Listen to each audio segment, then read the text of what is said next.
Tertúlia. Meu boa tarde para todos e todas. Hoje é dia 19 de março de 2012, segunda-feira. O verbete é de número 2242, tem 4 páginas, 44 elogios e 8 máximos. O tema é arrogância. A especialidade é a parasociologia. Quem estudou o verbete com muita tranquilidade foi a professora Lilian, de São Paulo, sem nenhuma arrogância, que vai responder tudo pelo Skype. Agora, definição. A arrogância é atitude, caráter, traço, tendência ou conjunto de padrões comportamentais caracterizado pela falsa autoconcepção de superioridade em relação às demais consciências. O holopenselho homeostático da autoconfiança discreta. A intervenção súbita na fala alheia.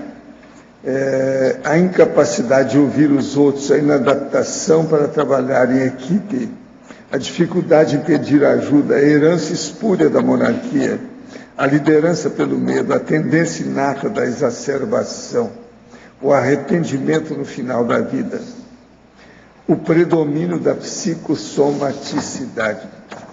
Agora, na argumentologia, tem um tópico sobre a taxologia, com 7 condições legitimadas na SOCIM, favorecer o cultivo, a manutenção e a disseminação do trafar da arrogância, notadamente na era da fartura de oportunidades. Depois tem um tópico sobre travão, com 2 exemplos esclarecedores do tema, um do catolicismo, outro do judaísmo. Depois tem o tópico da prevenção, com 10 trafores e atributos conscienciais preventivos do comportamento arrogante. Na remissiologia dos 15 itens, destacamos 5 verbetes: egocentrismo, idiotismo cultural, incivilidade, inconvivialidade e prova do orgulho. Frase enfática. A personalidade arrogante, ao cultivar falsa superioridade ou autossuperioridade e falsa heteroinferioridade, deixa rastro de amargura e desassistência nas inter-relações, gerando estagnação evolutiva. Você ainda apresenta sinais de arrogância no comportamento? Já iniciou investigação profunda a respeito? A bibliografia tem 5 fontes bibliográficas. Agora, a mega análise aí do nosso João Paulo. São 20 itens.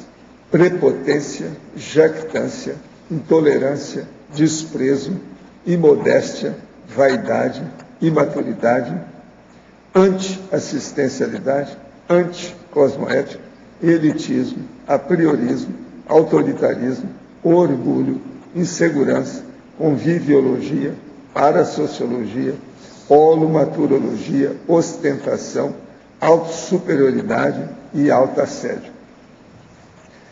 Agora, o verbete do dicionário, nós temos aí a autoconscientizaciologia. Eu chamo a atenção para a premissa que tem 7 categorias de manifestações básicas sobre o processo da autoconscientização. Vale a pena ver aí os detalhes que nós falamos sobre isso. Agora, questionamento. Desde a adolescência, senti a sensação de dormência no corpo inteiro, quando estava dormindo. Após investigar o que era isso, até consultando o médico, desconhecia o tal sintoma, acabei descobrindo a conscienciologia. Mas isso foi há 4 anos e não dei muita importância, pois preferi estudar a teosofia. Moro em Brasília e estou pensando em fazer o curso CIP. Segue algumas dúvidas. Esse fervilhar do corpo, enquanto durmo, é o estado vibracional? Desenvolva o EV, que você vai ver como é que são as coisas, você mesmo vai fazer a identificação e o diagnóstico. Agora, para a nossa Lilian, lá do Skype. Enfatologia, página 1, 4ª linha. Como podemos superar a autointolerância e a heterointolerância? Bom, boa tarde a todos. A autointolerância e a heterointolerância são características da personalidade arrogante. Por que que ela tem essas características? Porque ela tem falta de autoconhecimento. Essa falta de autoconhecimento, ela leva a personalidade arrogante a acreditar-se superior às outras. Ela entra numa ilusão de perfeccionismo. O perfeccionismo, ele está ligado à imutabilidade, porque se nós somos perfeitos, por que nós teríamos que mudar? Então, ele tem uma resistência à heterocrítica e uma resistência à autocrítica também. A autointolerância e a heterointolerância. Por não se criticar e por não se conhecer, muitas vezes ele não tolera os outros e ele pode chegar a não tolerar a si mesmo, porque ele não conhece os seus defeitos. Pode chegar um momento em que ele tem tantos defeitos que ele mesmo não se aguenta. É comum a gente ouvir as pessoas dizendo isso. Olha, eu não estou me aguentando, eu não me aguento. Esse não se aguentar é a autointolerância, tá? Agora, como sair dessa situação? Então, eu acho que a coisa mais importante a fazer é a pessoa procurar conhecer-se. E esse conhecer-se passa pela aceitação da heterocrítica. Tive pela primeira vez uma pequena experiência referente à projeção consciente. Eu estava deitado fazendo a técnica de circulação fechada, não percebia minha respiração e senti que meu dedo descolava do meu corpo. Esse é o sentimento que temos quando temos a primeira projeção? Não. Isso aí é o processo da elongação. Percebi que existia um livro negro em cima do meu peito, o que eu tentava pegar. Fiquei com medo e despertei. O livro negro significa alguma coisa ou somente é o misticismo que temos? Não, isso aí, você anota só as coisas e vê com o tempo o que é. Pode ser fantasia, isso é processo da hipnagogia. Tenho medo de não saber para onde eu vou quando fizer uma projeção e de ser prejudicado psicologicamente de alguma forma. Isso seria possível? Fiquei com medo por ser um livro negro e comecei a achar que alguma coisa de ruim iria acontecer. Não, tira isso da cabeça, faça higiene consciencial e esqueça essas tolices infantis. Agora, para a verbetógrafa, página 03, item superação. Você pode relatar alguns exemplos ocorridos na CCCI?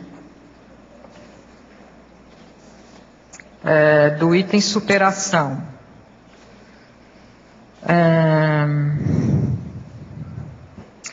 Olha,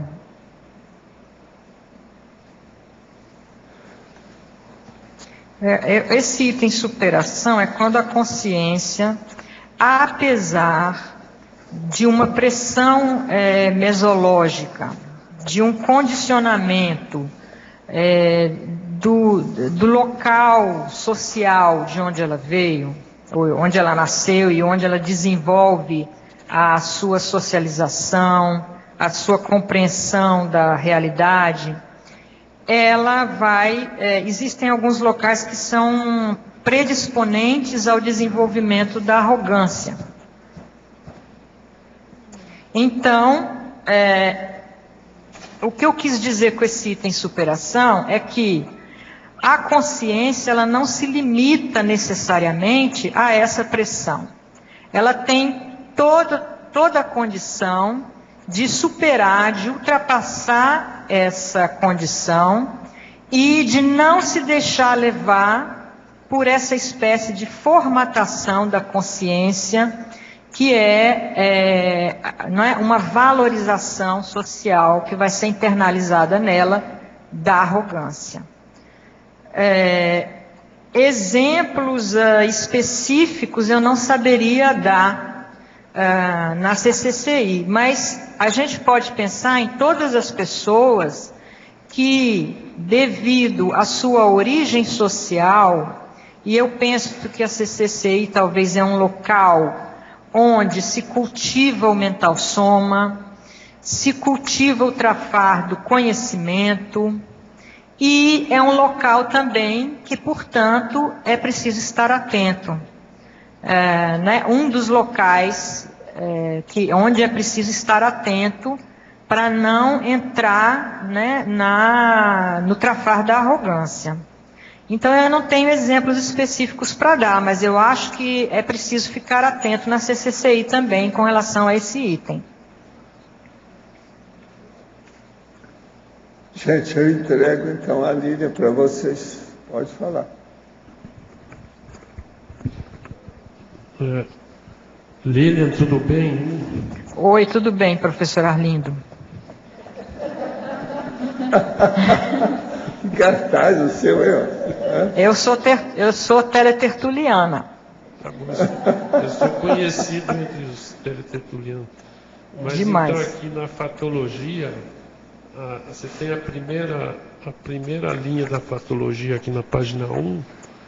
Eu gostaria que você estendesse essa interrupção súbita da fala ligada à arrogância. Né? Certo. Esses primeiros itens que eu coloquei na fatologia, eu estava pensando em como a gente identificar o arrogante a partir do soma, de uma postura corporal, da forma como ele se expressa, da maneira como ele se manifesta, de forma que é possível perceber pelo soma. Então, a interrupção súbita da fala alheia quer dizer, quem faz isso é um ato de arrogância. Você está numa interlocução com outra pessoa. Essa pessoa começa a falar, você vai e interrompe subitamente a fala dela na interlocução.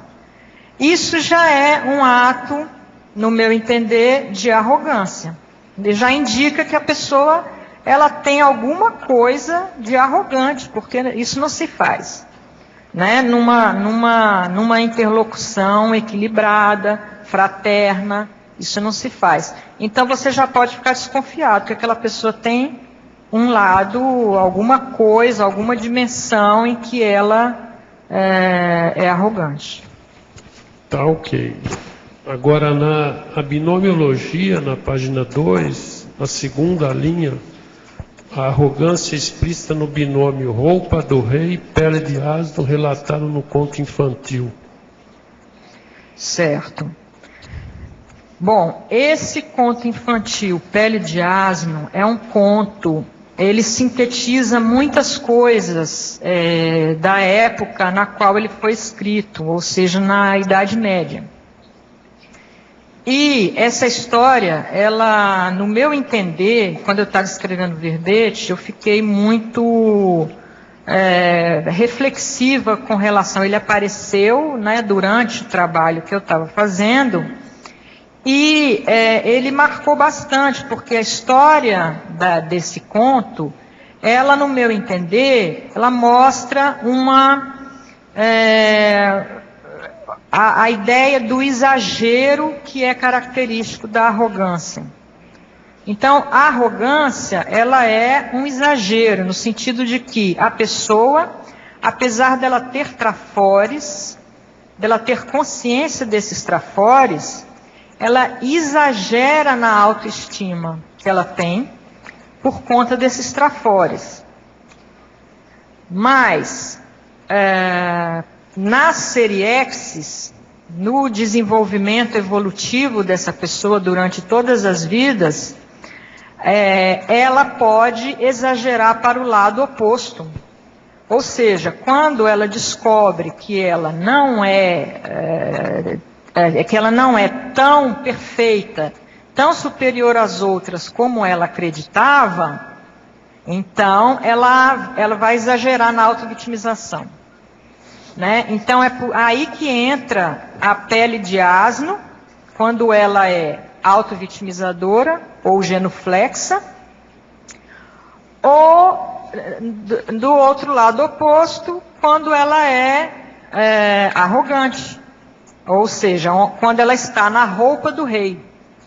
E o conto ele fala sobre isso, quer dizer, tem momentos em que a personagem está na roupa do rei, tem momentos em que ela precisa sair de uma situação de superioridade que ela estava, ela é obrigada a entrar na pele de um asno, ou seja, a roupa aí como símbolo do local social, do privilégio, né, da facilidade das condições de vida daquela posição que a pessoa está ocupando, ou a ausência dessas condições muito boas, que é o caso da pele de asno. Então, essa imagem, ela simbolizou para mim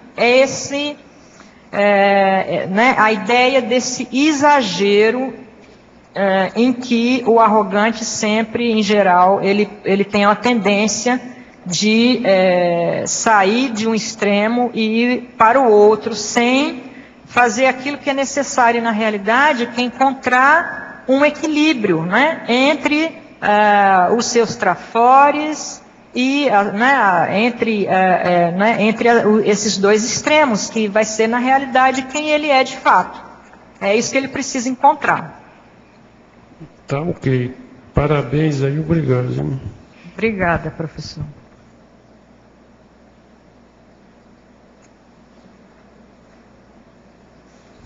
Gostaria de falar.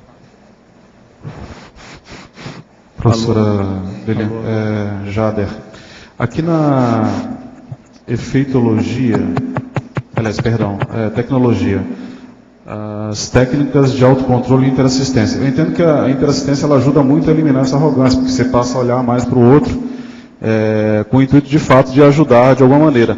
Agora, o que seria a questão da... Queria que você explorasse mais isso aqui, técnicas de autocontrole. Qual a relação aí com a questão da interassistência? As técnicas de autocontrole? Sim, o autocontrole. Porque o arrogante, eu acabei de falar na tendência para o exagero, né? Então, ele exagera na construção da sua autoimagem e ele tem uma tendência para exagerar em outras coisas também.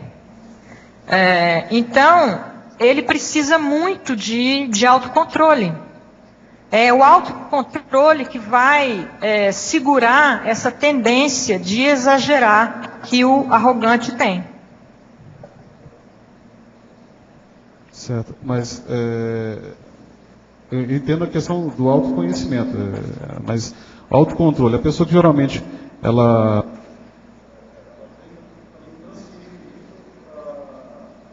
os outros, né? Ou seja, ter controle sobre tudo, porque ela é arrogante, ela é narcisista, como você mesmo falou, né? Então esse autocontrole aqui está associado então à questão do autoconhecimento, é isso? Esse controle está relacionado à questão do controle de si mesmo, dos seus impulsos. As bioenergias, etc. Das bioenergias, exato. Porque o arrogante, ele está muito condicionado no psicossoma, no emocional. Ele precisa controlar esse emocional, ele precisa se controlar a si mesmo, para ele não cair nos extremos em que ele tem o costume de cair. Certo, obrigado. Parabéns aí, que eu acho que esse tema aqui... A tertúlia aqui já está cheia de gente para assistir, viu? Obrigada.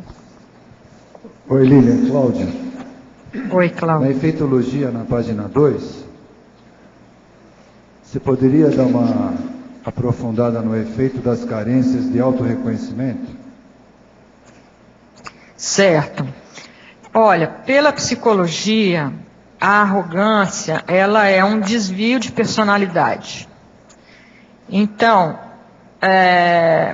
muitos psicólogos, em muitos manuais que eu encontrei de psicologia, uma das causas para a pessoa desenvolver a arrogância é a insegurança dela, não é? Ou seja, crianças que não se sentiram seguras, na família, que não se sentiram reconhecidas, não é, na sua individualidade, na sua personalidade, que não tiveram apoio suficiente do ambiente em que elas cresceram, essas crianças elas vão desenvolver carências de autorreconhecimento. Principalmente à medida que elas vão crescendo, que elas vão trabalhando para melhorar, que elas vão adquirindo capacidades e conhecimentos, e elas não são reconhecidas, no entanto. Então, isso vai gerar muitas carências. Uma dessas carências é a insegurança, que vai gerar depois, vai se desenvolver depois, vai resultando num quadro de arrogância da pessoa. Ele gera uma das causas da arrogância, que é a insegurança. Entendi, obrigado. De nada.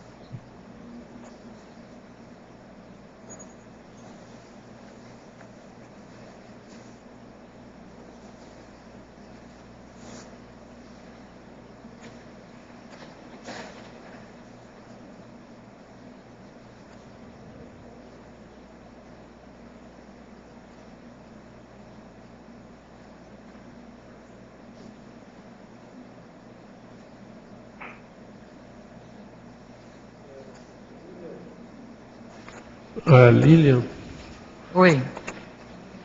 aqui no estrangeirismo, se poderia explicar esse último, o Cercle Savant, né? É o círculo de especialistas, né? Cercle Savant é uma expressão francesa que significa o círculo dos especialistas. Nos círculos de especialistas existe uma facilidade para a arrogância se manifestar. Por quê? Porque ali as personalidades vão entrar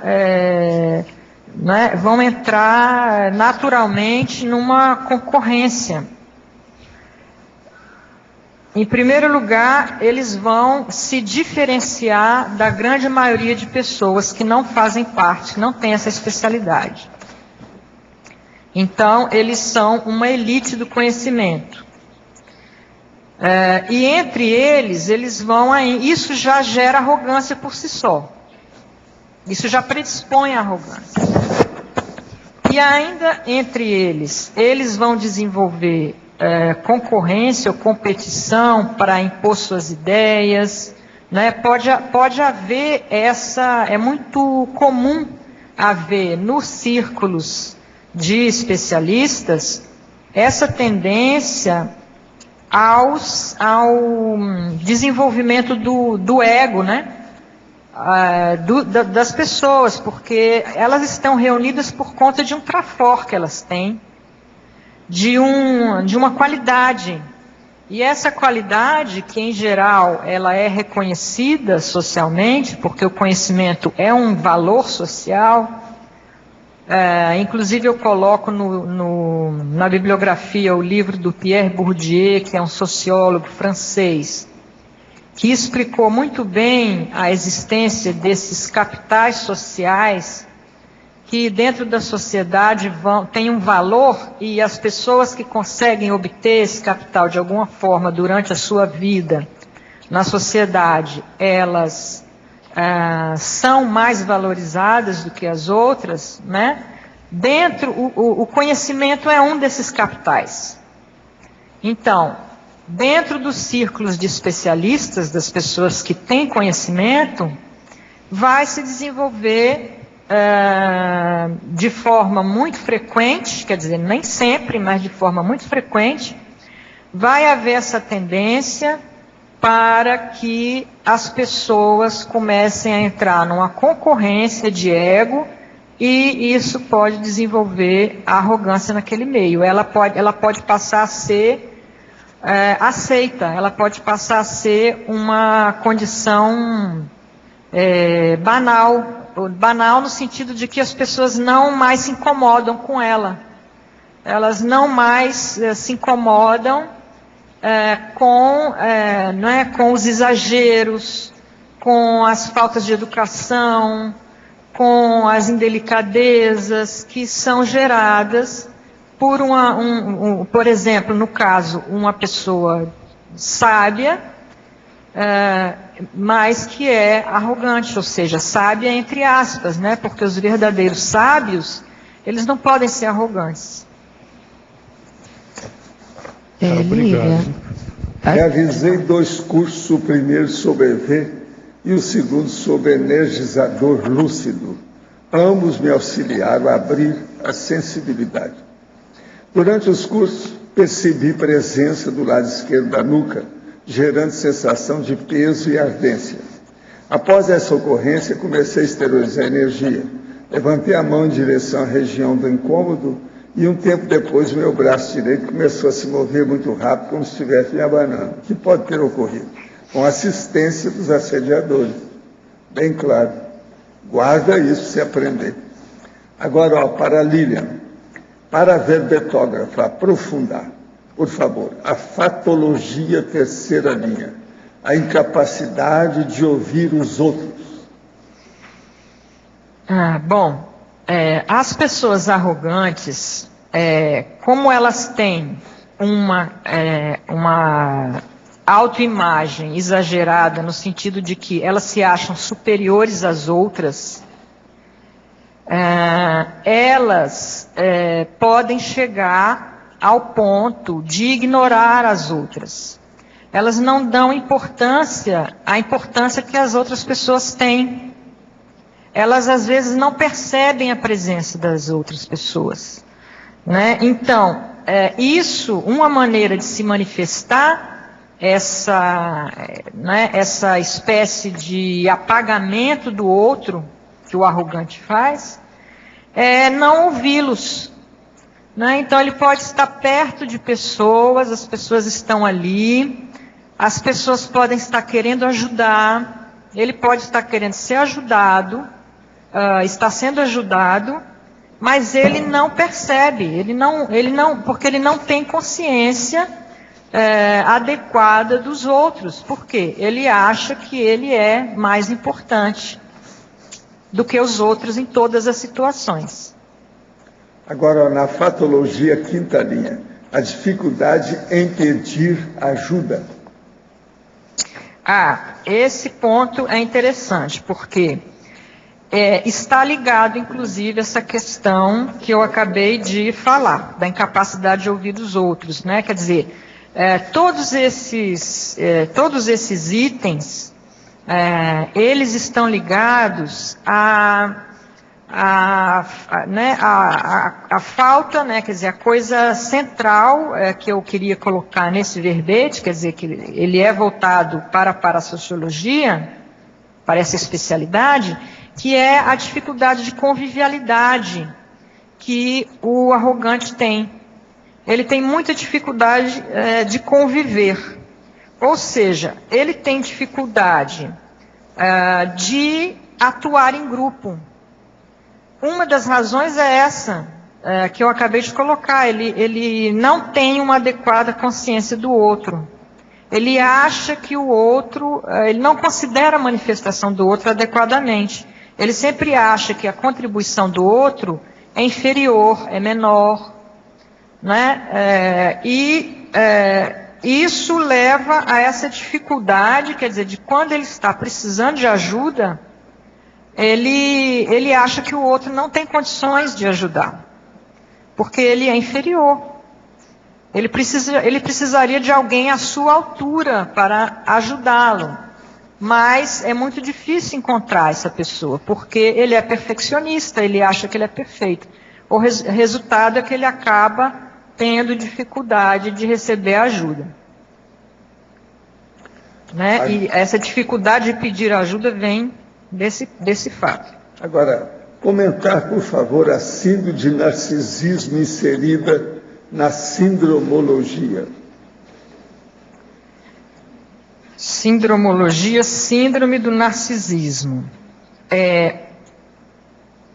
Existe uma relação muito forte entre a arrogância e o egocentrismo, e também a vaidade, né? O arrogante, assim como o vaidoso, ele precisa ser o centro das atenções.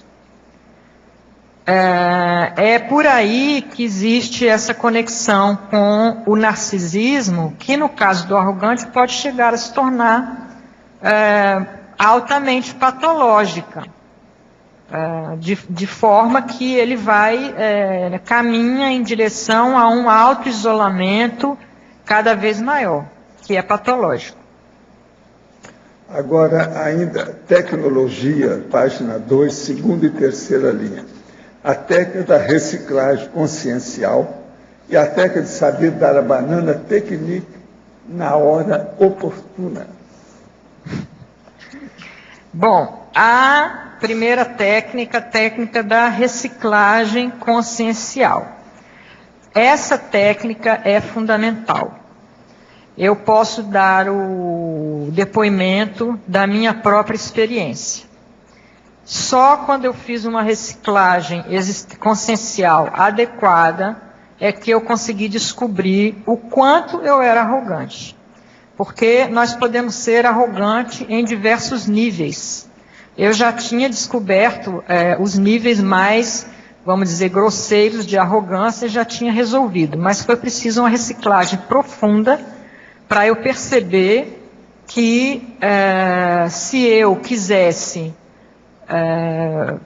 dar assistência às outras pessoas, eu ia ter que realmente fazer um trabalho mais profundo para eliminar a arrogância, a raiz da arrogância, né, e mexer no temperamento.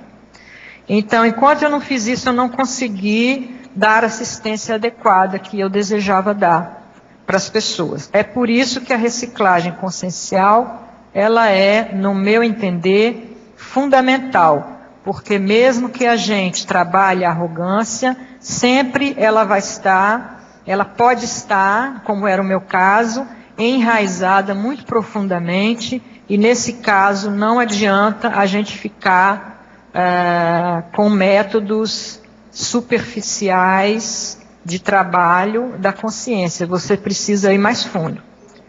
Já a banana technique, ela diz respeito ao momento de esgotamento, quer dizer, na assistência do arrogante, porque o arrogante, em geral, ela é uma pessoa difícil da gente ajudar. Primeiro porque ela ignora a nossa existência, ela acha que não precisa de ajuda em muitos casos. Também porque o arrogante, ele é muito teimoso, não é difícil você encontrar, em geral, os arrogantes também são teimosos, porque eles têm certeza absoluta da superioridade deles. Então, o amparador, ele tem dificuldade de chegar nessa pessoa. Tem momentos em que você acha que já não há mais nada a fazer. Então você tenta, e o arrogante não leva a sua ajuda em consideração. Ele continua tratando você como uma pessoa inferior. Então, nesses momentos em que você vê que você não está ajudando, não adianta tentar, porque você não vai conseguir chegar no arrogante, é melhor você dar uma banana technique para ele. E ir ajudar outras pessoas que tenham uma consciência maior daquilo que você quer fazer.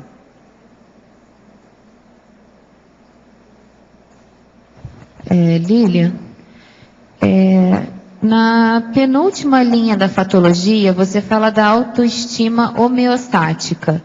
Você poderia falar um pouco das principais diferenças entre a autoestima homeostática e a autoestima patológica? Eu acho que, pelo menos aquilo que eu pensei o tempo todo no verbete, foi a questão do exagero. Porque o arrogante, ele exagera na sua autoestima.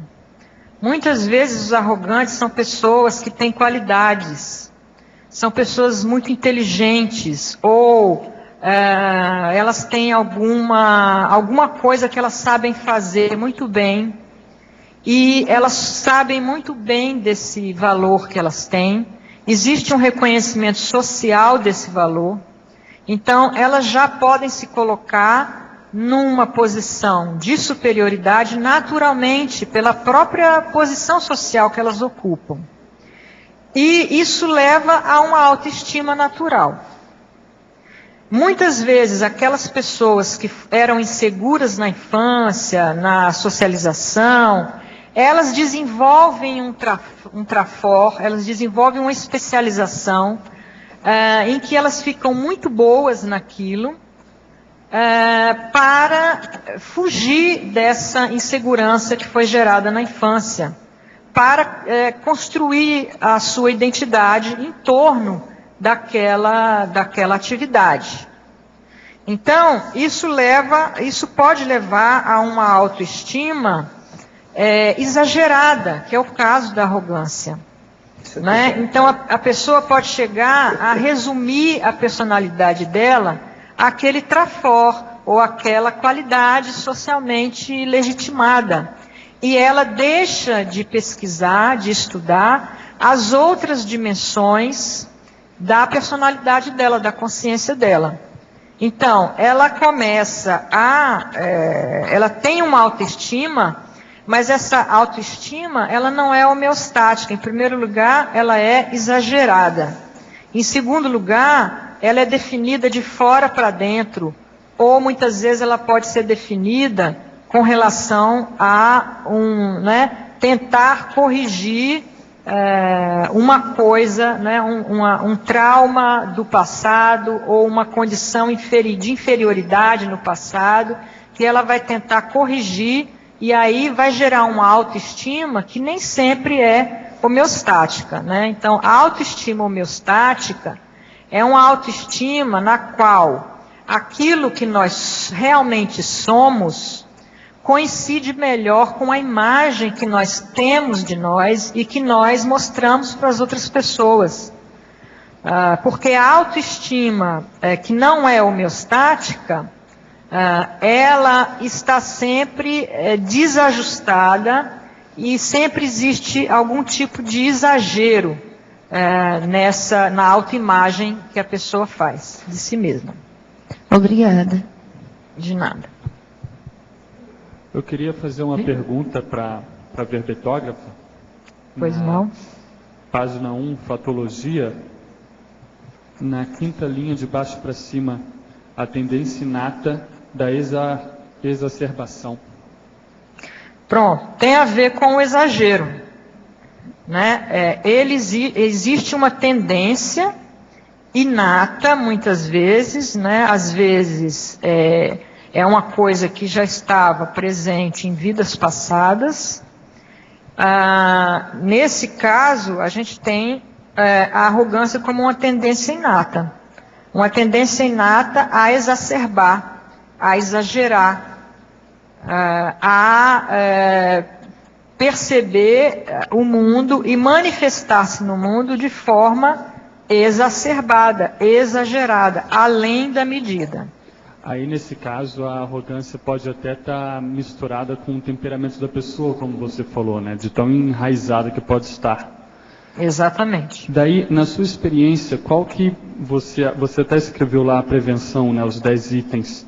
Na sua experiência, assim, do que você vê, do que você pesquisou, qual é a profilaxia ou a terapêutica que você indica para esses casos mais enraizados? É a recim. É a reciclagem intraconsciencial. Eu acho que tem casos em que a pessoa precisa fazer cirurgia da consciência para poder melhorar a arrogância dela. Lili. Oi. Na primeira página, na folha 1, Na quinta linha, de baixo para cima, na fatologia. Quinta linha? Isso, de baixo para cima. Para cima, certo. Bem no meio, a obtusidade política. Mostra como é que é essa obtusidade política na arrogância. Certo. Essa questão da política eu desenvolvi um pouco melhor, quer dizer, na argumentologia, ela tem relação com a argumentologia, que é onde, quer dizer, eu vinha falando que a sociedade, ela define alguns capitais, alguns valores que são socialmente reconhecidos, e as consciências que elas estão nos locais em que existem esses capitais sociais ali, ela já tem uma tendência para a arrogância, né? Então, o capital político, ou seja, o poder político, ele é um desses capitais. E a obtusidade? A obtusidade é o negativo, né? É você... O que você está chamando de obtusidade política? Fala um pouco dessa ideia. Certo.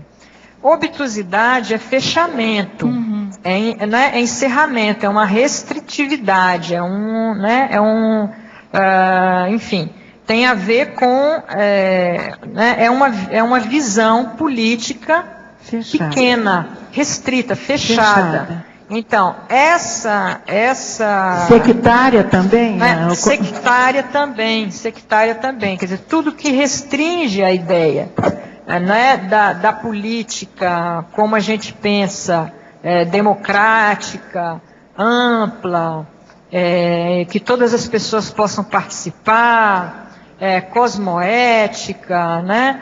Isso vai ficando muito restrito quando as pessoas que trabalham, que estão exercendo, que estão ali, elas desenvolvem arrogância.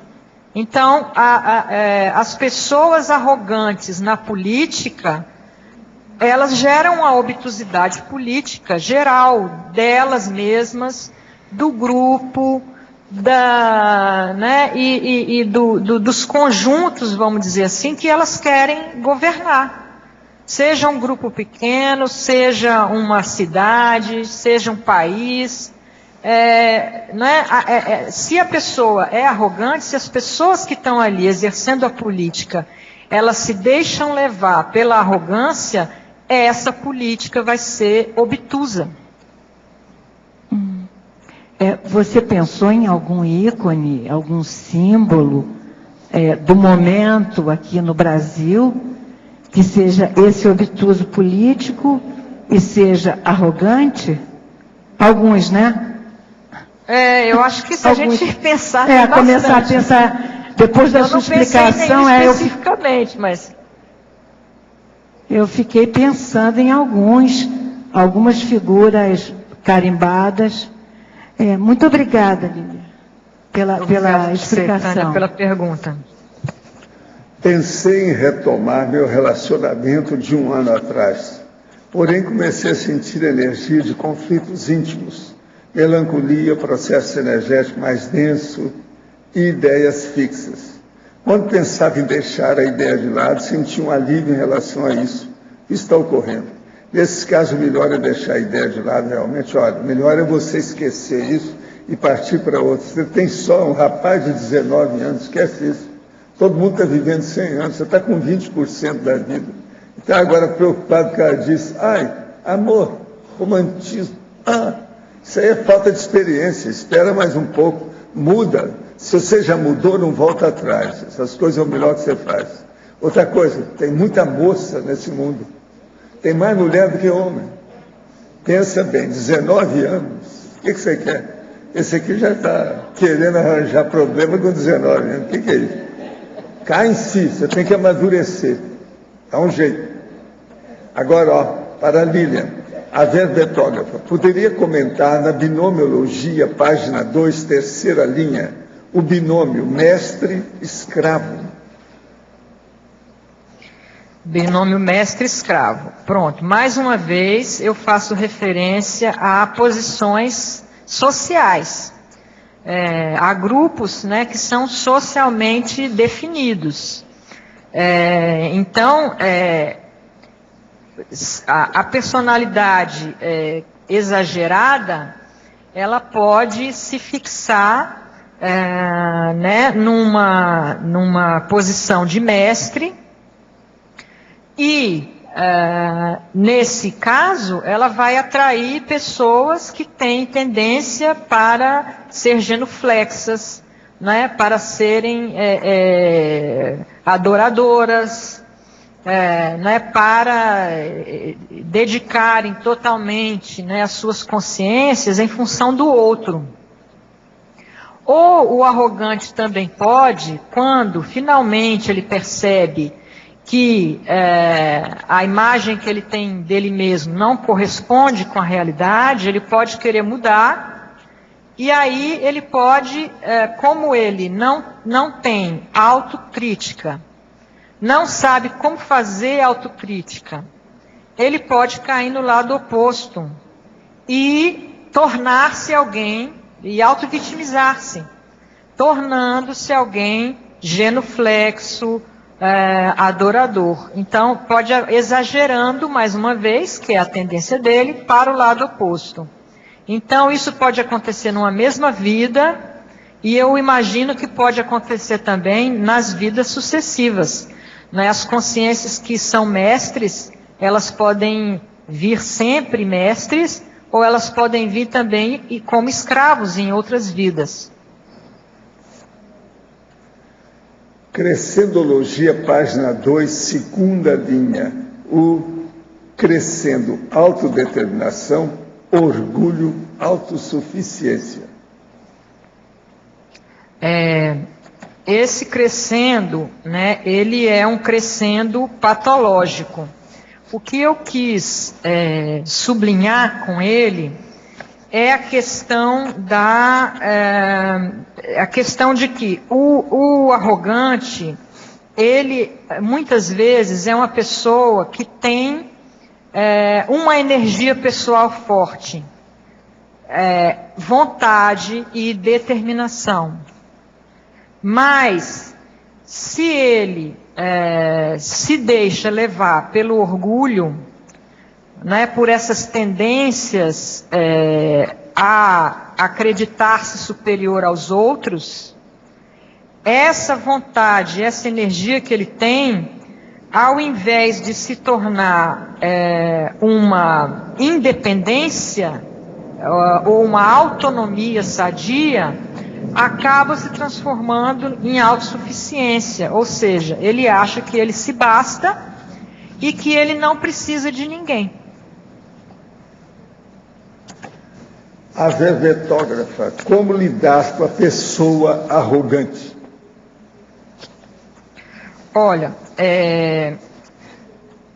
na tecnologia tem algumas formas, né, da gente não só trabalhar a arrogância em nós mesmos, mas também tem algumas formas da gente lidar com as pessoas arrogantes. Eu acho que se a gente consegue mostrar para a pessoa arrogante ou levá-la a perceber que existe uma decalagem entre aquilo que ela é realmente, ou a forma como nós a vemos e a forma como ela está achando que ela é, a gente vai estar dando uma assistência muito boa, tarística, para o arrogante começar a mudar. Então, todas as técnicas que a gente puder usar para chegar a esse resultado, elas são bem-vindas. Como alcançar o trafor da automodéstia cosmoética benéfica sem derrapar no trafar da prepotência consciencial maléfica? É preciso autocrítica. A pessoa que ela precisa ter autoconhecimento, autocrítica, e ela precisa ter consciência dos outros, e ela precisa observar as pessoas mais evoluídas para perceber as suas limitações. Se ela não fizer isso, ela pode cair tanto na modéstia, a modéstia é uma qualidade, né? Ela pode cair na auto-humilhação, na auto-vitimização, ou seja, ela pode ser modesta demais, exageradamente modesta, né? Ou, do lado oposto, ela pode se considerar superior ao que ela realmente é, e, nesse caso, se tornar uma pessoa arrogante e anticosmoética, naturalmente.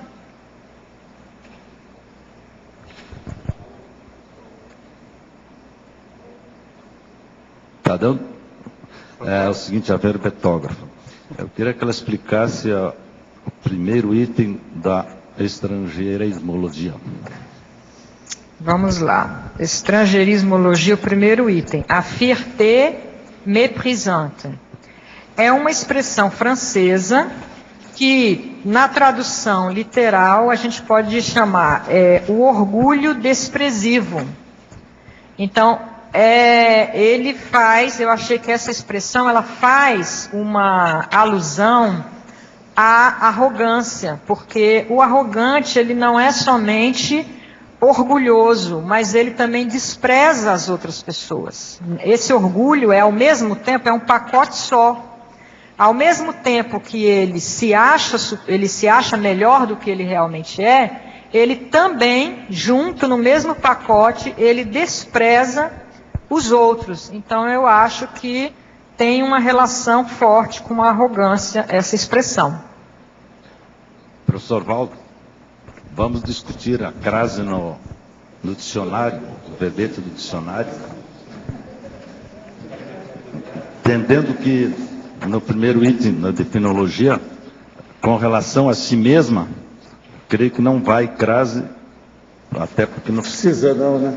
Não se pode colocar ao si mesmo, se coloca no masculino. Inclusive na internet, aonde está aqui, hein? Na definologia, na terceira linha. Terceira linha? Terceira linha. Com relação a si mesmo. A si mesmo. Consultei gramáticas aqui, não Você encontrei. Acha que não precisa não, né? Ali não. E com relação ao último item... Agora, você acha que é só a segunda crase? Não, a primeira. A segunda crase. A segunda está correta. Sim.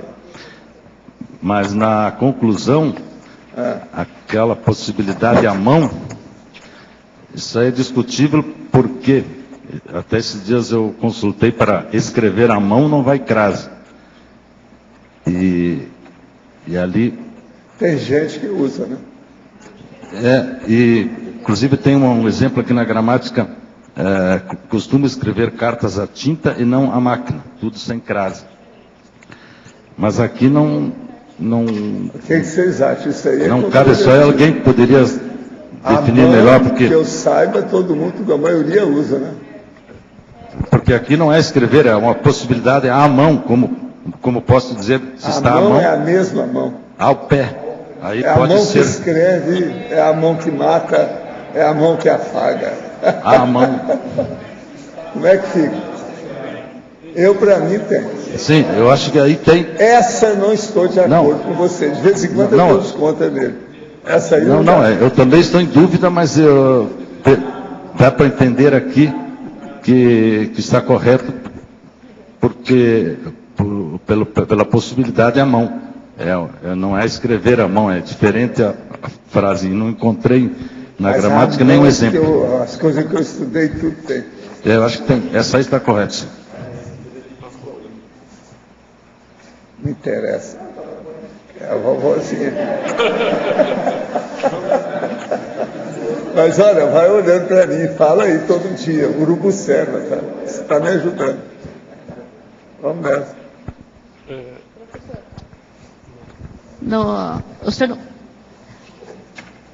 Justamente sobre na 6, na conclusão. O senhor poderia aprofundar esse quanto ao megafoco ideal?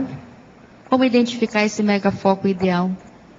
O megafoco ideal é a pessoa que deve olhar, por exemplo, uma coisa que pode sugerir para ela chegar perto, se aproximar ou identificar, é o megapensene da pessoa, o macropensene. E seria o megafoco dela. Então, por exemplo, o que é que você precisa para alcançar na sua evolução, nesse momento evolutivo? Se você conseguir, já deve ter uma ideia disso. O que você precisa mais? Certo. Por exemplo, para você ser um evoluciólogo, o que é que te falta? Isso seria o megafoco. Você tem que centralizar, tem que se aproximar disso.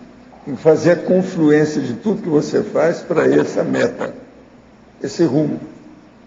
Agora, se você vê lá na frente uma coisa bem, vamos dizer, maior, séria, você vai ver o que você faz daqui até lá. Não, para chegar até lá, o que eu preciso? Aí você vai ver os outros detalhes. Entendi. O problema é ver qual é o propósito, o destino, a meta, o goal, o escopo, o objetivo do momento evolutivo. Então, por aí a gente vai ver no resto. Isso aí é que eu chamo o megafoco ideal. É a auto-megafocologia. Agora, o problema que a gente tem que ver, porque nós estamos vivendo a era da farturologia, que é a era da fartura. Então, tem muita coisa para a pessoa escolher. Às vezes já tem problema, mas a pessoa mesma, ela sabe quais são as fissuras, os megatrafares, a lacuna que ela tem, com a falta, o trafal mais sério.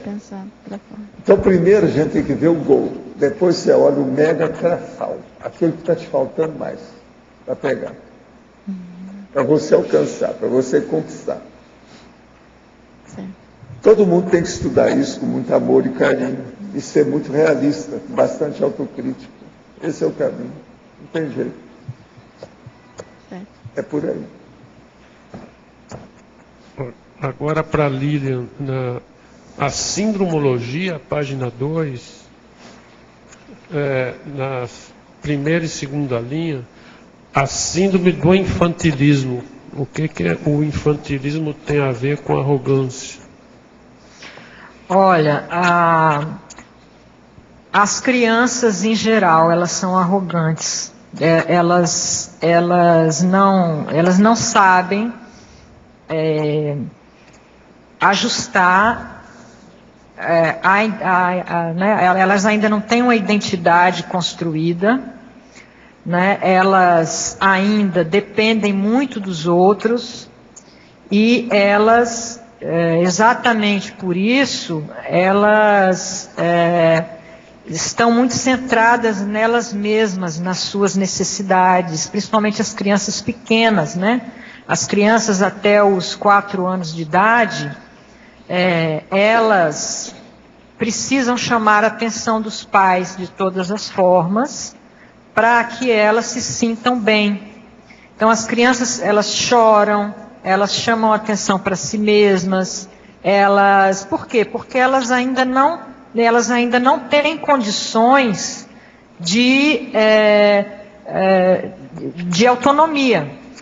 Essa autonomia vai sendo construída na medida em que elas vão se desenvolvendo e que elas vão crescendo. Então, eu quis fazer uma relação entre o adulto arrogante e a criança, porque é como se o adulto ele fosse criança nesse aspecto de que ele não consegue, mesmo sendo adulto, construir uma imagem adequada de si mesmo que permita que ele seja independente ou autossuficiente. Ele sempre vai precisar de uma plateia, né, de alguém que ache que ele é, de fato, maravilhoso. Então, para que ele se sinta bem, para que ele apoie a sua identidade, a sua personalidade nisso daí. Então, eu acho, no meu entender, a arrogância é uma infantilidade, quer dizer, é um adulto que permanece infantil nesse sentido. Tá, ok, obrigado. De nada. Elmara aqui no B. Na fatologia, na 6ª linha, você colocou a inveja. Você poderia aprofundar as correlações que você fez entre inveja e arrogância?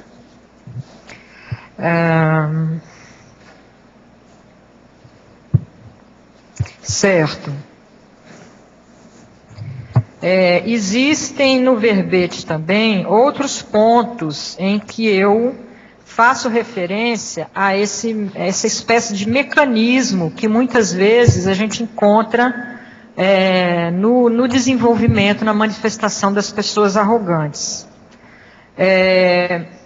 E eu acho que a inveja, ela está ligada muito quando a causa da arrogância é a insegurança.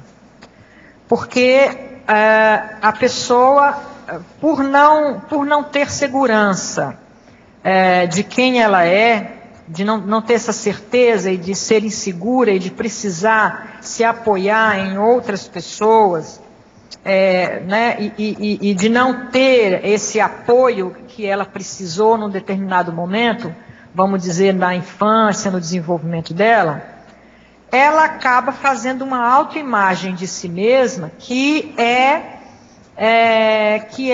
inferior ao que ela realmente é. Essa autoimagem, ela fica no fundo da personalidade dela. E para compensar essa falta, essa insegurança, ela vai se tornar, ela vai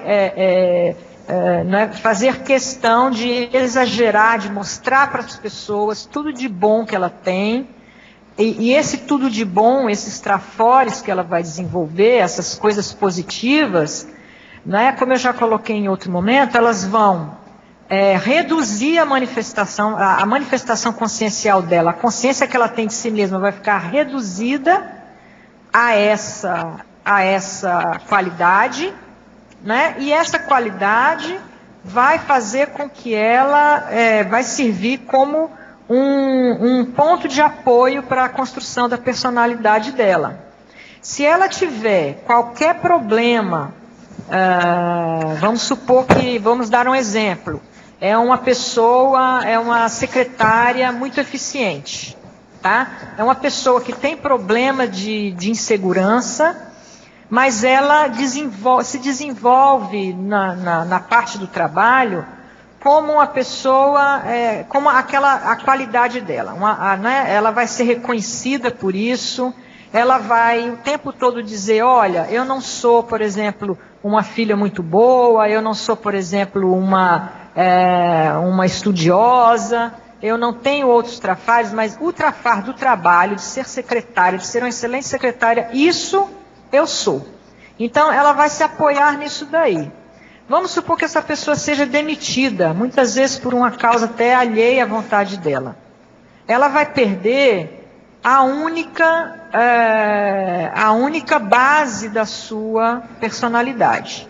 Então, ela vai entrar em crise, Por isso, ela não pode ser demitida de jeito nenhum. Se ela for demitida, isso vai gerar uma crise que para ela significa a extinção da sua personalidade, da sua vida. Então, ela não pode ter no trabalho de secretária dela ninguém que seja considerado superior a ela. Qualquer pessoa que ela desconfiar que essa pessoa está ali para ocupar o lugar dela ou para competir com ela, ela vai lançar mão de vários mecanismos para competir com essa pessoa. E aí isso quer dizer, ela vai sentir inveja dessa pessoa. Isso é uma coisa quase automática. Surge uma secretária melhor do que ela, uma pessoa que é indicada, uma pessoa que tem uma formação melhor. Ela vai sentir inveja dessa pessoa e ela vai, porque a simples presença dessa pessoa ali vai jogá-la de volta na sua condição de insegurança que ela tinha lá atrás, na infância ou na adolescência. Então, a inveja, para pessoas que passam por esse processo, é quase um sentimento natural que ela vai desenvolver. Então, a partir daí, quer dizer, isso vai trazer toda uma corrente de mecanismos que são patológicos e que vão fazer mal para ela e para as pessoas que estão em volta dela. Entendi. Aproximadamente 2 meses, venho sentindo um leve formigamento entre os olhos. Parece ser no centro da testa. Em outros momentos, mais próximo da região do nariz. Essa percepção tem ocorrido em horários irregulares e em diferentes situações. O senhor teria alguma consideração sobre isso? Olha, a clarividência, ela se desenvolve, às vezes, tendo manifestação na testa da pessoa. Mas nesse seu caso aí, precisa ver que está mexendo com o nariz, essa coisa toda. Precisa ver se você, um processo, por exemplo, se não tem sinusite, se é um processo ocular, oftalmológico. É bom examinar se isso aí está incomodando ou está muito frequente, é bom tomar um exame, fazer um exame, tomar uma providência. Agora, a verbetógrafa. Na fatologia 4ª linha, o insucesso traumatizante poderia explicar o mecanismo interno das pessoas que não conseguem lidar com o insucesso? Para as pessoas que na infância não tiveram suporte afetivo, poderia explicar como eliminar essas máscaras que se alternam entre autossuperioridade e autoinferioridade? Bom, em primeiro lugar, um insucesso traumatizante, né? Eu acho que essa pergunta, ela vem a calhar, quer dizer, depois da explicação da inveja, né? Porque fica claro, no exemplo que eu dei sobre a inveja, como que o insucesso pode trazer um trauma para a pessoa. Ela tem insegurança, ela se liga a ou a poucas formas de manifestação em que ela se sente segura, em que ela se sente, ela fixa a personalidade dela naquelas atividades. Se ela tem insucesso exatamente nessas que ela jogou tudo, que ela empenhou toda a sua energia, o insucesso equivale à dissolução da personalidade dela. Então, é algo extremamente traumatizante. Então, isso para explicar o insucesso traumatizante. Agora, para explicar a oscilação da personalidade entre essa ideia positiva, exageradamente positiva de si mesma, e a autovitimização, a única forma, eu acho que a pessoa vai conseguir equilibrar isso, é ela desenvolvendo autoconhecimento. Ela precisa olhar para si mesma e ela precisa começar a se observar, ela precisa começar a ser sensível à heterocrítica, ela precisa começar a perceber, em primeiro lugar, a existência do outro, aceitar a existência do outro, a importância do outro para a manifestação dela, e a partir daí ouvir, aceitar a heterocrítica, refletir sobre o que foi dito, e a partir daí ela tentar fazer com toda a calma, com toda a tranquilidade, um autoexame e uma reflexão sobre como é que está sendo a manifestação dela aqui. Se ela não chegar a fazer isso, que é um trabalho que ela tem que estar disposta a desenvolver, vai ficar muito difícil ela sair dessa oscilação. A verbetógrafa. Por que o tema do verbete está dentro da parasociologia? Bom, é porque sempre no curso da verbetografia, que foi o curso aí do CAEC, o curso Verbetografia Online, que eu aproveito inclusive para agradecer às professoras organizadoras, todas elas que nos ajudaram, quer dizer, sem esse curso, esse verbete não existiria. No curso nós aprendemos que é importante que a gente, quando desenvolve um tema, que a gente tenha uma linha de pensamento definida.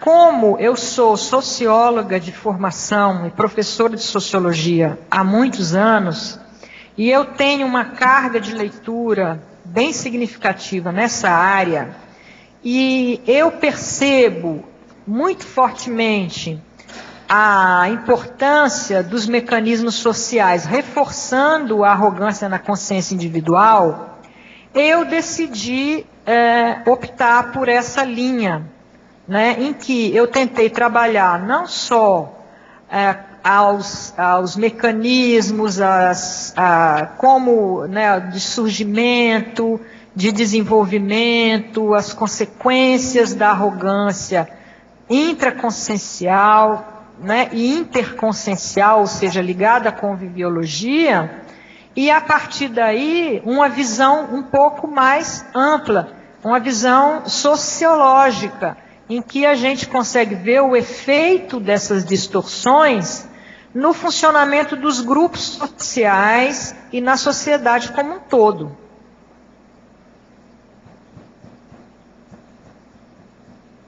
Uma pergunta para a Lilian e depois uma pergunta para o professor Valdo.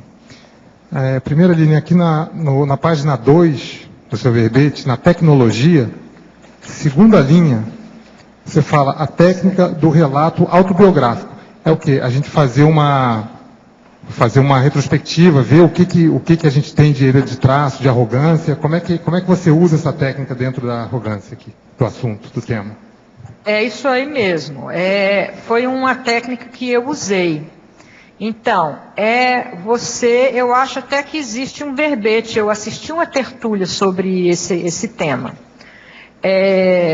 Você tentar colocar no papel a sua história. Você fazer um relato da história da sua vida, né, desde o início. O simples fato de você selecionar alguns acontecimentos e deixar outros de lado, já vai dizer muito a respeito de como você se vê, né? E é muito interessante quando a gente lê esse relato ou entrega esse relato para uma pessoa próxima para ela ler, ela vai contar outra história a nosso respeito, né? Então, o simples fato da gente ter selecionado determinados fatos para contar a nossa história já fala muito de nós, das nossas qualidades e dos nossos defeitos. Então, eu acho que para mim foi muito interessante, né? Quer dizer, isso é a forma, vamos dizer, mais superficial de você analisar um relato autobiográfico, né? Existem outras, se você for pegar cada um desses acontecimentos e você for estudar a fundo qual foi a minha posição, qual foi a decisão que eu tomei, se ela foi correta naquele momento, se ela não foi, quais as consequências da minha ação, como é que as pessoas ficaram depois daquilo. Então, aí a profundidade da análise, ela pode ir aumentando cada vez mais, né? A ideia é você usar o relato autobiográfico para você se conhecer melhor e para você fazer uma autocrítica. Obrigado. Agora, professor Valdo, com relação ao megafoco, voltando ao megafoco. A gente pensando assim, com relação ao nosso megafoco como intermissivista, eu vejo que às vezes não tem muita chance da gente sair da interassistencialidade como megafoco. Existe a possibilidade, o senhor já viu alguma coisa, assim, esse intermissivista, o megafoco não é interassistencialidade? Não seria o mais adequado ou alguma coisa assim? Ou não tem escapatória? Tudo é possível acontecer. Não generalize muito isso não, porque consciência é um bicho difícil. Tem que ir com calma, tem de tudo, é multifacético. Então o problema todo é o seguinte: o intermissivista tem que fazer uma programação existencial, fazer uma consecução daquele trabalho que possa melhorar a condição evolutiva dele. Nessas circunstâncias, tem os processos, vamos dizer, particulares, varejistas, e tem também os processos cosmovisuais, grandes, atacadistas. Então, aí varia. Uma outra coisa, você às vezes no início, você tem que aprender a opção de coisinha pequena para depois chegar na linha principal do seu trabalho. A fase preparatória da vida da pessoa é justamente isso. Agora, a fase executiva é que a gente tem que dedicar mais. O povo às vezes me pergunta assim, você faz o cálculo de fase preparatória, fase de realização com 70 anos. Se o povo está vivendo 70, como é que fica? É o prolongamento da realização. Então, como é que fica? Aí está prolongando quase 100% da realização. Esse é o caminho. Agora, o caso é a pessoa sempre sabe o que ela precisa. Se ela refletir, parar para pensar com calma, com uma autocrítica, ela sabe. Ela sabe o que ela precisa. Qual o trafal, o mega trafal faltante. Esse é um caminho. É o mega foco.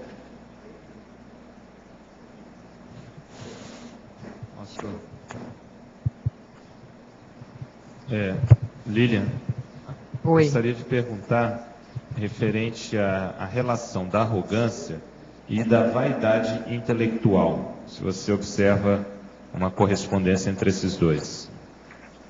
Existe sim. Inclusive na argumentologia, aí na taxologia, você vai ver o saber científico relacionado entre vamos dizer assim, as condições legitimadas na SOCIM que favorecem o desenvolvimento da arrogância ali entre aquelas consciências.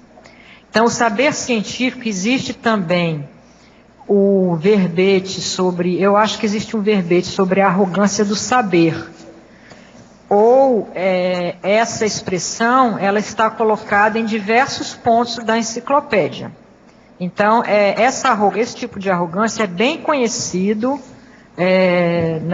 de vocês, do pessoal que trabalha na CCCI, da enciclopédia. Ou seja, o ego, o saber utilizado para alimentar o ego individual. Isso é muito negativo. E todo o lugar onde existe uma facilidade, um estímulo para o desenvolvimento da inteligência, se você pensar, por exemplo, nas universidades, e eu trabalho numa universidade, eu vivo isso é a minha experiência cotidiana, quando você chega no nível da pós-graduação, a arrogância, ela é uma coisa extremamente comum, ela é totalmente banalizada, ou seja, ninguém mais percebe que ela existe. As pessoas se contentam em conviver com ela, em tolerá-la uns nos outros, e o conhecimento, ele é desenvolvido dessa forma totalmente anticosmoética. Então, existe uma tolerância com a vaidade científica que é extremamente patológica. Por quê? Porque, como está colocado na frase enfática, o arrogante, ele cultiva a imagem negativa das outras pessoas. O professor Valdo aqui está lembrando do PH Deus e o PH Diva, né? E que estão colocados também na masculinologia e na feminologia. Isso. Agora aqui, para a verbetógrafa, poderia aprofundar o papel da educação familiar, dos exemplos de lideranças negativas, na polinomiologia, página 2, primeira linha, a síntese da educação falha no polinômio, grosseria, indiscrição, embrutecimento, indisciplina. Certo, então deixa eu achar aqui, polinomiologia. Página 2, primeira linha. Uhum, página 2, né? Primeira linha. Pronto. Quando eu escrevi esse polinômio, eu estava pensando nos maus hábitos de manifestação que o arrogante desenvolve por falta de não se enxergar. Ele é aquela pessoa que não se enxerga. Como ela já tem certeza, muitas vezes, da sua superioridade e de ser alguém central que está chamando a atenção, e por não fazer autocrítica, por não se olhar e por não se criticar, ele comete muitas falhas de educação, muitas gafes, né? É muito comum a gente encontrar pessoas arrogantes cometendo gafes. Então, grosseria, indiscrição, embrutecimento, indisciplina, tudo isso são falhas que o arrogante pode cometer. Agora, eu acho que a educação, né, a educação da criança, né, aquilo que os pais podem ensinar, podem estimular na criança, como autocontrole, autopercepção, né, isso pode ajudar muito a personalidade a, vamos dizer assim, internalizar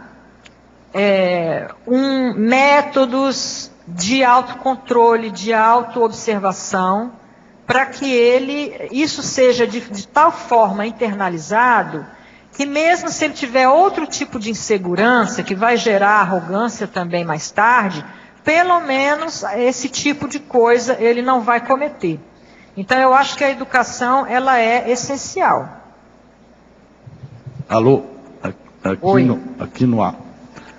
Sem ser arrogante nem preciosista, mas usando da prova documental que é a gramática ilustrada, eu queria trazer o comentário aqui da página 3, no Catolicismo, a frase aí, Alemanha nazista, a máquina burocrática apoiada pela igreja. Aqui caberia uma vírgula, porque no final da ICAR também consta vírgula. Então, essa é uma regra que eu vejo nas revisões, que muitas pessoas não conhecem, tanto em artigos, até em livros e nos verbetes, que a pessoa usa uma vírgula de um lado no início ou no fim, e deixa alguma para trás. Isso, ou se usa nos dois lados, não, no começo da frase, ainda mais quando são, como diz aqui, vocativos, interlocuções, apostos, orações adjetivas, explicativas, apositivas, etc, etc, conjunções, advérbios, porque aqui se nota bem que está separando o sujeito do predicado, né? Aí é um erro gravíssimo. Então, ou se coloca as duas vírgulas depois de burocrática, ou retira as duas, que aí, embora a frase é longa, se pode deixar sem as vírgulas. O ideal é a máquina burocrática, vírgula. Sim. Eu acho. Tira. Porque a frase é mais comprida e essa ela é frase mais extensa, apoiada e é explicativa, né? Fica mais fácil. E aí pega o sujeito e lá mais adiante pega o predicado e fica tudo acertado. Isso aí convém o pessoal notar muito que esquecem essa regrinha que é importante, porque às vezes separam o tal sujeito do predicado e aí se torna um grave erro. Hoje eu estou observando como é que é aquele negócio do latinismo antigo. Homine varietate delectantur. Quer dizer, a variedade agrada aos homens. Você sempre sentou ali, hoje você está lá. A Isabel sempre sentou lá, hoje já está ali. Quer dizer, há uma variação aqui. De vez em quando os esquerdistas ficam direitistas. Essa aqui está sempre aqui, passou para lá. Há uma migração hoje é por causa da tela, para não ficar de costas. Pois é. Entendeu? Agora, essa variedade aí é o máximo, essa liberdade de se sentar. De migração. É, migração interna. É o fenômeno migração. Você sabe que eu já fiz um verbete sobre isso. Tem. Agora, hoje está bem claro. Agora, eu não sei o que é que conforme o dia o povo migra mais. Tem uma coisa que é a tela lá, que o pessoal está falando. Pode ser que você... Mas veja, ela sentada lá, veio para cá, não tem nada a ver com a mas tela. Mas a Dulce está alegando isso. Não dá. Pois é. queria aproveitar.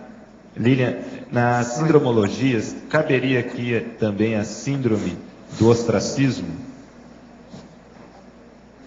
Ostracismo. Para a questão da arrogância, porque muitas vezes a pessoa ela pode ser bastante arrogante, no fundo, devido ao ostracismo que ela se encontra, né? É verdade, eu concordo, pode ser sim.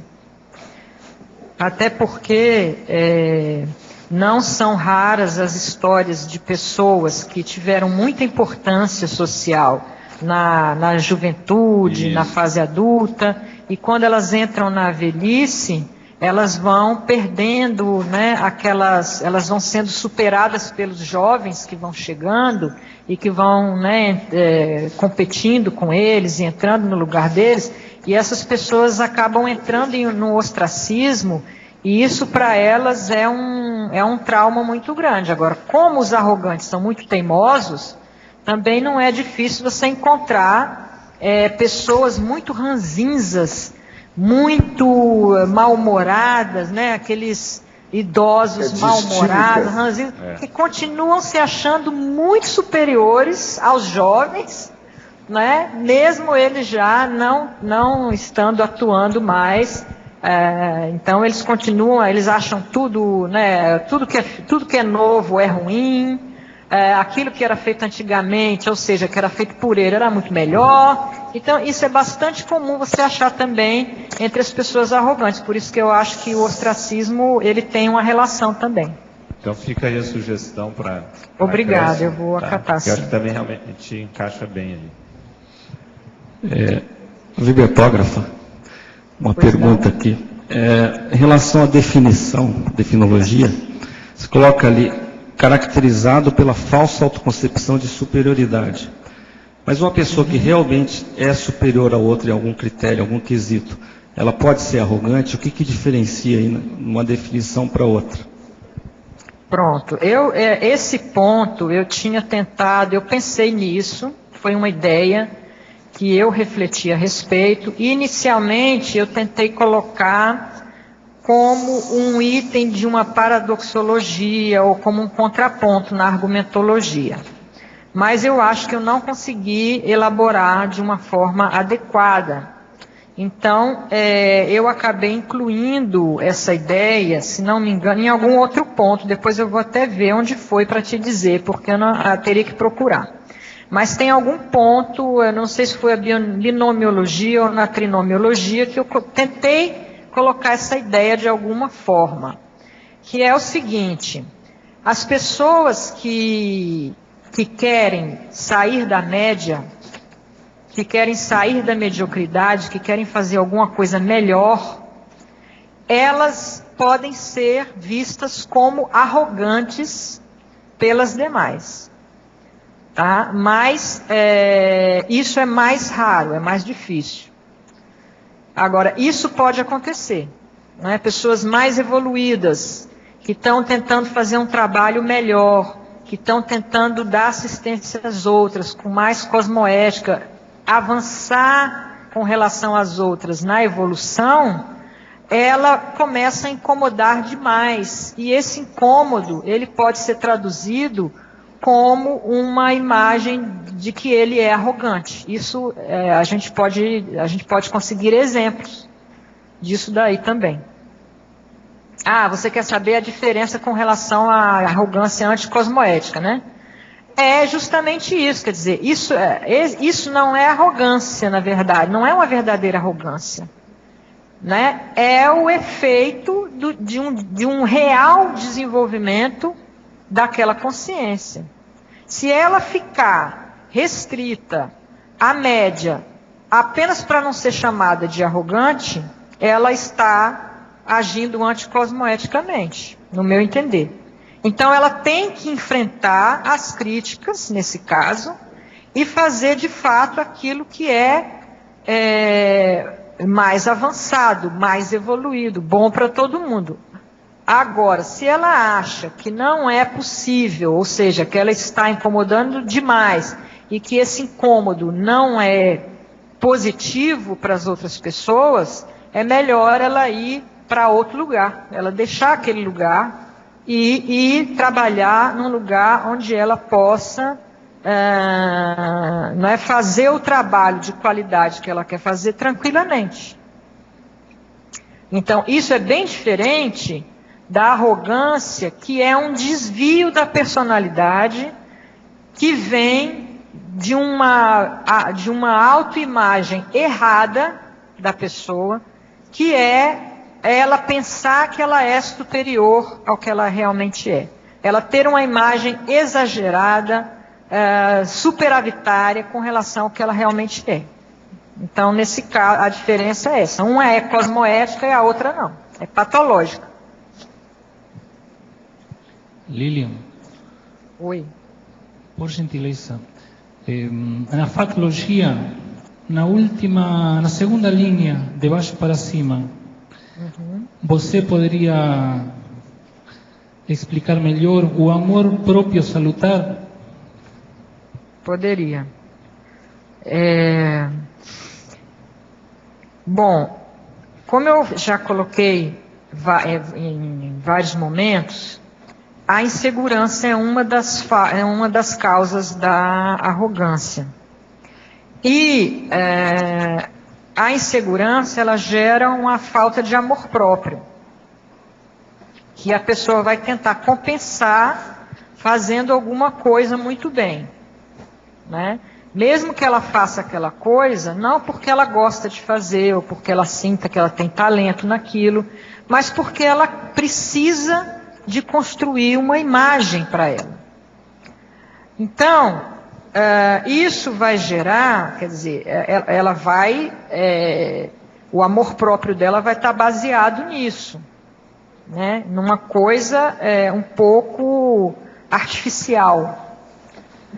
Isso, então, não é salutar, né? Ela é eu nem sei se a gente poderia chamar de amor próprio, né?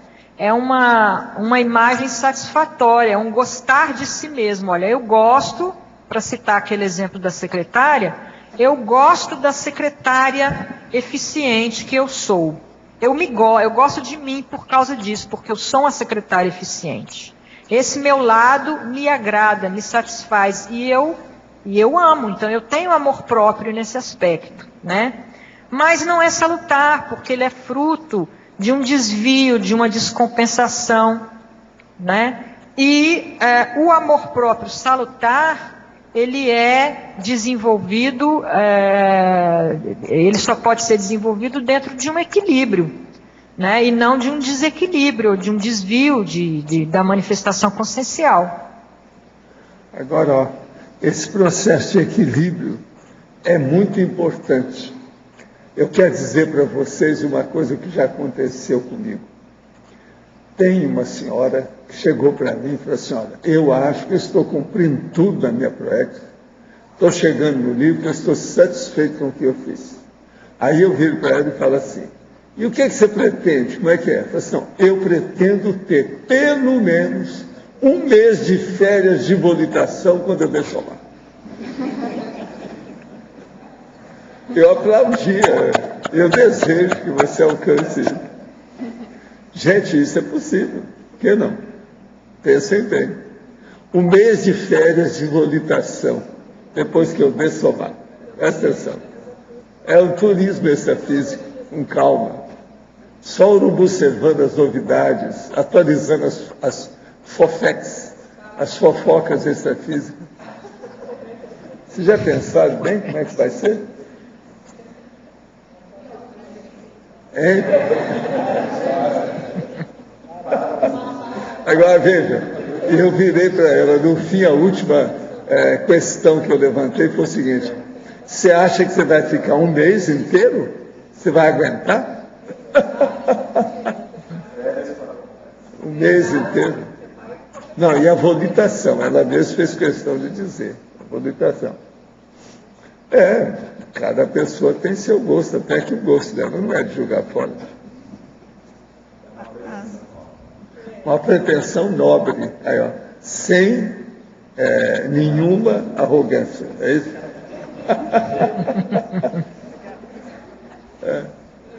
Eu desejo a vocês, se for preciso, até mais de um mês de volitação pura.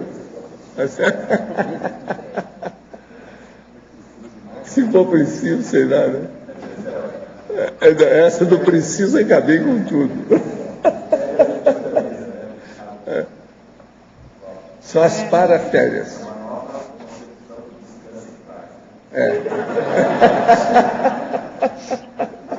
É total. Tá certo? A Lília ainda está no ar? E outra coisa, é a total diferença da sua zona de conforto. Alô, Lília? Ela ainda Alô? Tá... Oi, Marilza, Oi. Tudo bom? Oi, Marilza, tudo bom? Eu senti falta aqui no seu verbete. Primeiro, parabenizar de você assumir esse tema, né, que é um tema bem comprometedor, né, em termos de autopesquisa para a gente. Mas eu senti falta aqui o seguinte: o arrogante, ao meu ver, ele é uma pessoa que está muito na defensiva. E no momento que ele fica na defensiva, ele se torna também muito agressivo. Ele não admite muita réplica, né? Ele é muito na defensiva. Você tem alguma coisa a falar a esse respeito? Eu tenho, sim, e eu coloquei no verbete, na parte de parafatologia, a questão da energia, que foi uma coisa que eu senti quando eu estava trabalhando no verbete, a qualidade da energia do arrogante. É uma energia agressiva, né? E isso foi uma coisa que me chamou muita atenção e me tocou muito, porque eu queria fazer assistência. E eu acho que em um determinado momento, os amparadores permitiram que eu sentisse a minha própria energia. E eu senti que ela era agressiva e que ela era desagradável. Eu não sei, foi um momento em que eu me tornei talvez capaz de perceber esses defeitos, quer dizer, essa baixa qualidade da minha energia. Ou seja, com isso eles me mostraram que eu não podia, a minha energia, ela não era agradável, ela não era, sei lá, talvez ela não fosse tão boa para fazer assistência. Não podia colocar aquilo em cima dos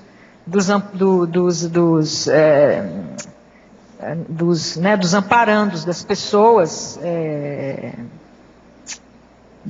que a gente queria, né, que eu queria cuidar, que eu queria tratar, que eu queria ajudar. Então, é muito forte essa questão da agressividade na arrogância. Ela limita muito, eu acho, as possibilidades da pessoa arrogante, aquilo que ela pode de fato produzir, né? Ela tem condições de fazer muito, mas ela não consegue fazer por causa dessa arrogância, por causa dessa energia de má qualidade, né? Que às vezes ela é agressiva, às vezes ela é apimentada, às vezes ela enfim, é uma energia desagradável, né? Então eu acho que os amparadores não podem usar muito a energia dessa pessoa para fazer assistência.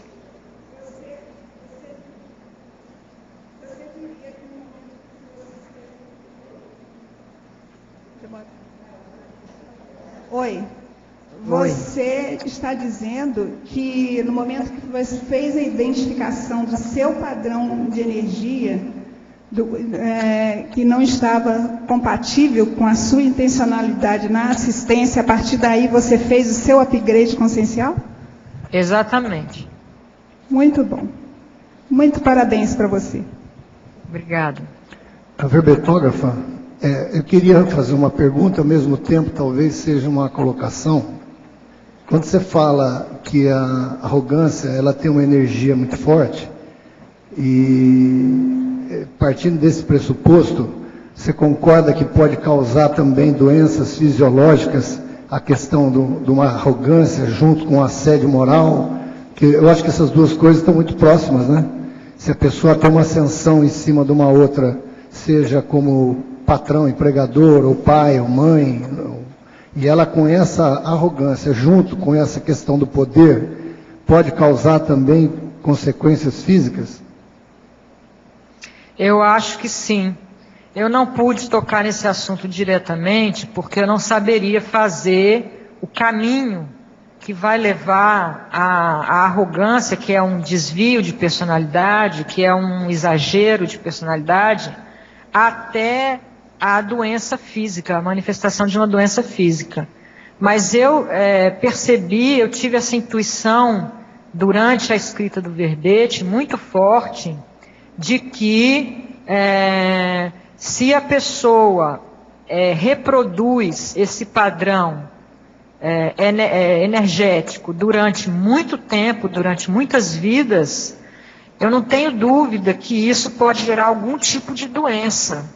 E são doenças nas quais a pessoa tende a se isolar do resto, porque é um problema de conviviologia que ela tem, que ela está desenvolvendo.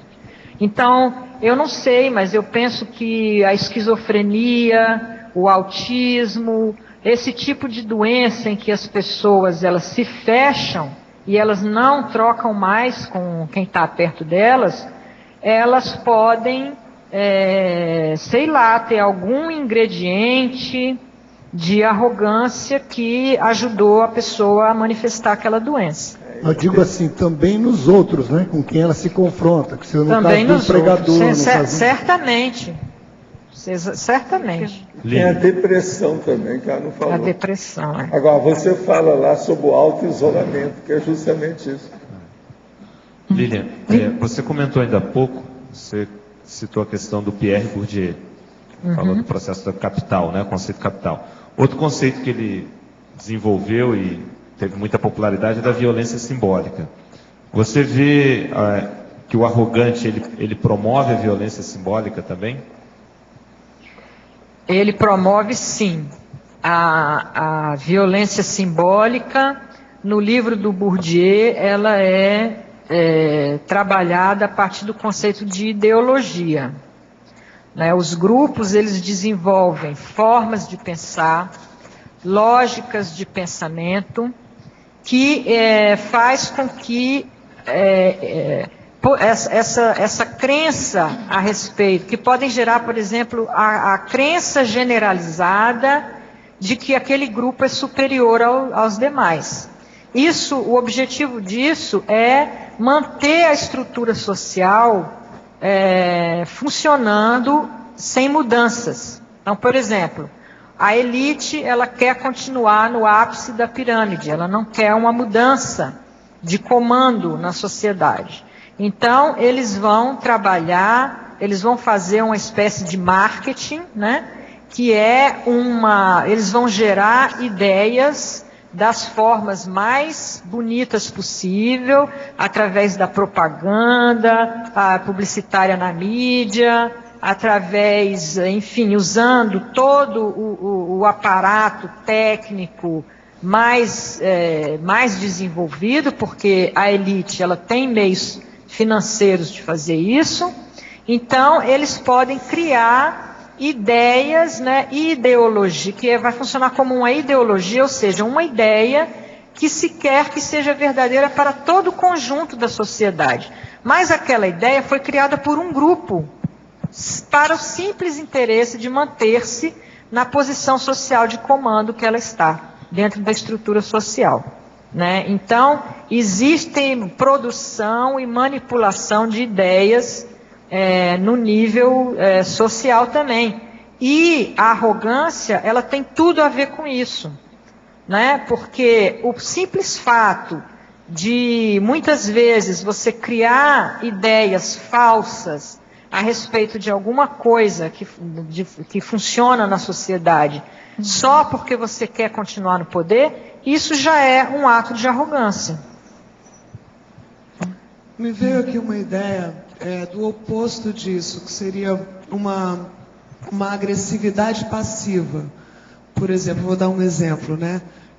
Uma pessoa, um casal que está diante de uma ruptura, e ao invés da pessoa que quer essa ruptura se colocar claramente, ela se omite. Então ela fica ali numa atitude passiva, mas muito agressiva para outra pessoa que mais cedo ou mais tarde vai ter que se posicionar. Então eu acho que a pessoa, ela se preserva da posição de arrogante, porque ela está passiva, ela está na dela, ela não está exercendo nenhum tipo de brutalidade, entre aspas, para cima do outro, mas por trás disso existe sim uma agressividade enorme acontecendo. Exato, exato. Eu acho que sim, você tem toda a razão, existe esse tipo de mecanismo, né? Aí no caso é um disfarce, ela disfarça a própria arrogância, mas nos seus atos ela está se mantendo numa posição de superioridade, que pode ser social, que pode ser familiar, né? Ela pode estar querendo se manter numa posição, por exemplo, um casamento. Isso é muito conhecido na sociologia. O casamento é uma forma de ascensão social, né? Para a mulher e para o homem hoje em dia também. Então, você conseguir um parceiro, um esposo, que faz parte, né, de uma elite, isso significa para aquela pessoa a possibilidade de ascender socialmente. E o contrário também pode acontecer, ou seja, para que a pessoa não seja obrigada a descender na pirâmide social, ela pode manter um casamento que já de fato não existe mais, quer dizer, permanecer numa situação de agressividade familiar no casal, para não perder uma posição social que ela acredita que aquilo é importante para a autoidentidade dela, para a autoimagem dela. Então, aí no caso, ela está sendo arrogante também, né? Não por um motivo muito visível, por um motivo muito claro, né? Mas ela disfarça a arrogância, mas na verdade a sua intencionalidade permanecer numa situação superior com relação ao que ela é, ou seja, ela está sendo arrogante, intimamente ela está sendo arrogante também. Lilian, eu quero pedir a você para fazer mais 200 verbetes sobre sociologia, que é a sua especialidade. E a propósito, eu lembro a vocês que as revistas semanais dessa semana estão trazendo aí o grande embate sociológico que está ocorrendo no Brasil, que a presidente Dilma está combatendo 3 políticos daqueles mais, vamos dizer, ancestrais, jurássicos da política brasileira. Os jornais, as revistas já estão trazendo bem claro com os nomes deles. De modo que estuda, precisa a gente estudar e acompanhar aí. Que essa presidente tem a força para derrubar essa, vamos dizer, não, é mais do que coronel, né? O processo seguinte, são as múmias, né, que dirigem a política do Brasil.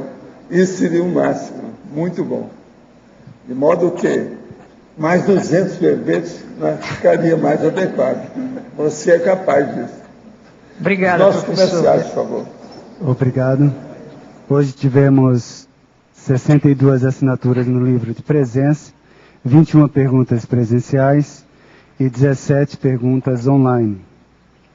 Os recados são do Everaldo sobre o curso Teátricas do CPC, a Rosa sobre o programa Verbitografia e a Marta sobre o curso Identificação da Proética. Ele falou, passa mais 200 verbetes. Olá pessoal, boa tarde.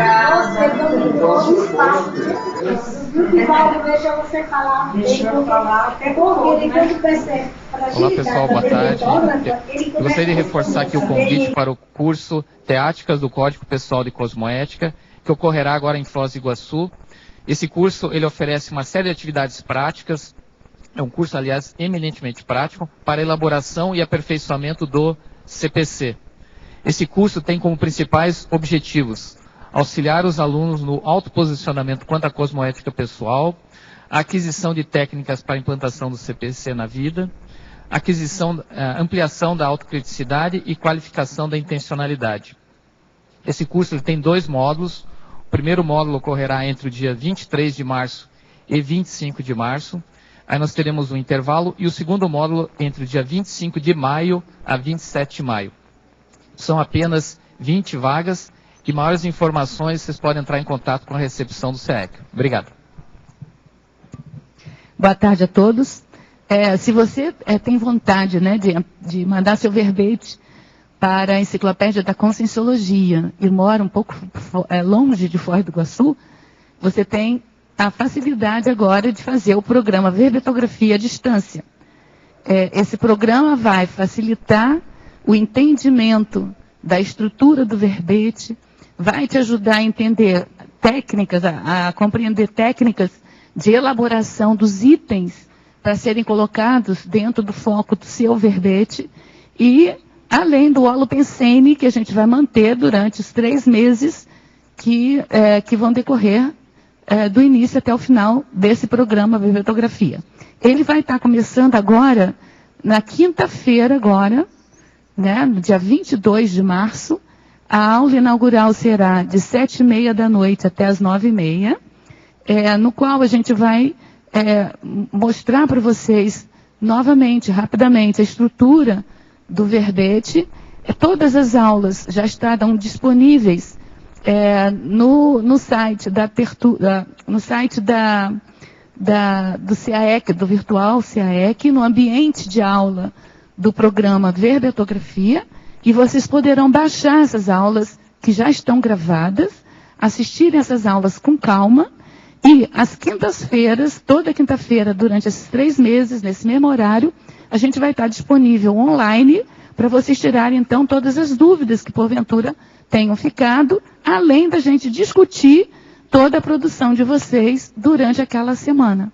Então, assim, é um programa que facilita a pessoa escrever o seu verbete, e se a pessoa tiver um mínimo aí de vontade, de interesse, de organização, em 3 meses ela consegue entregar o seu verbete pessoal para a equipe de revisão, dar entrada aí no processo de publicação do verbete pessoal. A gente conta com vocês, é importante que vocês façam o mais breve possível a inscrição na recepção do CAEC, porque a gente tem que entrar em contato com vocês, liberando a senha e o endereço para que vocês consigam se ambientar aí na aula, né, virtual do programa Verbetografia. Então a gente espera todos vocês. Obrigada. Boa tarde a todos. O convite em nome da APEX para o curso Identificação das Diretrizes da PROEX. Esse curso tem toda uma metodologia que vai favorecer a identificação da especialidade conscienciológica com a qual você tem mais afinidade. Então, se você estiver aqui em Foz do Iguaçu, nos dias 24 e 25 de março, você poderá participar dessa turma especial.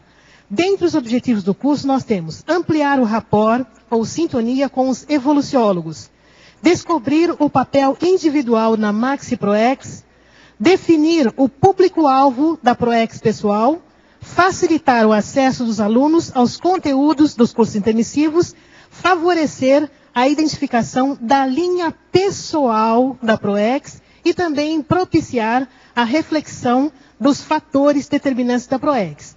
As inscrições podem ser feitas na recepção do CAEC e o telefone é 045-3525-2652. Sendo uma turma especial, o preço também está especial. Não perca essa oportunidade. Repetindo o telefone, 3525-2652. Obrigada e até logo.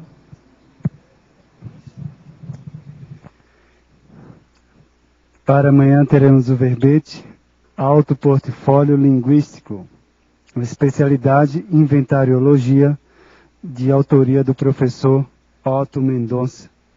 Obrigado pela sua presença e até amanhã.